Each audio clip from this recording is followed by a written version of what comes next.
ঈদে ভিড় আর টিকিট পাওয়ার ঝামেলা এড়াতে আগেভাগেই পরিবার পরিজন নিয়ে রাজধানী ছাড়ছেন অনেকেই। ঈদযাত্রা নির্বিঘ্ন করতে রেল কর্তৃপক্ষ নিয়েছে বিশেষ উদ্যোগ। অনলাইনে শতভাগ টিকিট বিক্রি হওয়ায় স্টেশনে নেই বাড়তি ভিড়।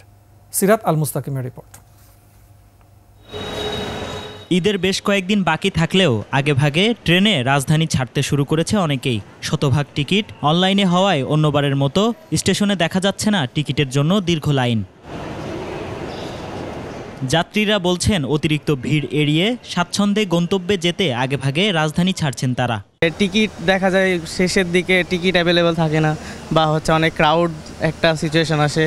তো এই জিনিসটা এড়ানোর জন্য আমরা আগে যাইতেছি। ঈদের আগে তো অনেক ভিড় হয়ে যায়, অনেক রাস্তায় জ্যামও থাকে, ট্রেন মিস হয়ে যায়, ট্রেনের মধ্যে ওভারলোড হয়ে যায়।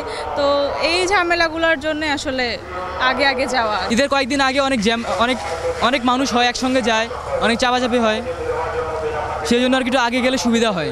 রেল কর্তৃপক্ষ বলছেন ঈদ উপলক্ষে প্রতিদিন প্রায় 36,000 টিকিট অনলাইনে ছাড়া হচ্ছে। এবারের ঈদ যাত্রায় 5 জোড়া বিশেষ ট্রেন সহ 43 জোড়া আন্তনগর ও 35 জোড়া কমিউটার ট্রেন চলাচল করবে। কয়েকটা স্তরে স্ট্রাইকিংয়ের ব্যবস্থা রাখছি। আর আইনশৃঙ্খলা পরিস্থিতির ক্ষেত্রে আমাদের আরএনবি, জিআরপি,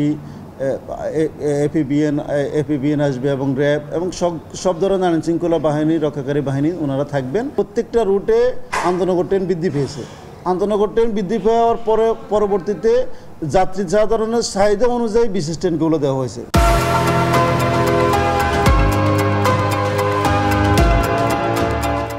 অনলাইনে টিকিট কালোবাজারির সম্ভাবনা নেই, তবে অন্যের আইডি কার্ড দিয়ে টিকিট কেটে ভ্রমণ করলে অবৈধ যাত্রী হিসেবে বিবেচিত হবে বলেও জানিয়েছেন রেল কর্তৃপক্ষ। সিরাত আল মুস্তাকিম, 21 টেলিভিশন, ঢাকা।